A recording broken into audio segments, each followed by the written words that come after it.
డైనోసార్లు అంటే మనకు ముందుగా గుర్తొచ్చేది భూమిపై నడిచే మహాకాయులే.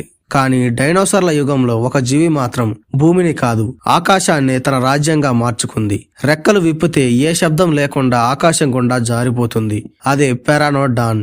ఈ జీవి భూమిపై సుమారుగా 86 నుంచి 84 మిలియన్ సంవత్సరాల క్రితం అంటే క్రెటేషియస్ కాలంలో జీవించింది. ఇది డైనోసార్ కాదు, కానీ డైనోసార్ల కాలంలోనే ఆకాశాన్ని పాలించిన అత్యంత ప్రసిద్ధమైన ఎగిరే జీవి. పెరానోడాన్ రెక్కల విస్తీర్ణం సుమారుగా 7 మీటర్లు. ఈ రోజుల్లో ఉన్న చిన్న విమానం రెక్కలతో సమానంగా ఉండేది. ఇంత పెద్దగా కనిపించిన దీని శరీరం మాత్రం అత్యంత తేలికగా ఉండేది.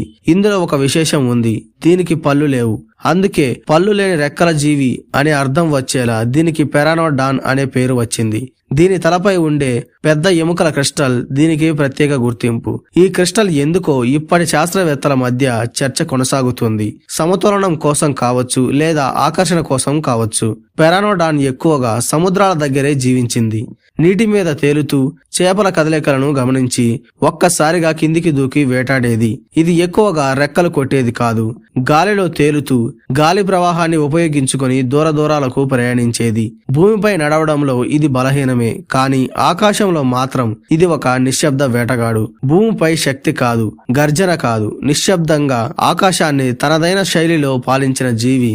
డైనోసార్ల యుగంలో ఆకాశం వైపు చూసిన ప్రతి కంటికి ఒకే ఒక అద్భుతం, పెరానోడాన్. Thank you. జై హింద్.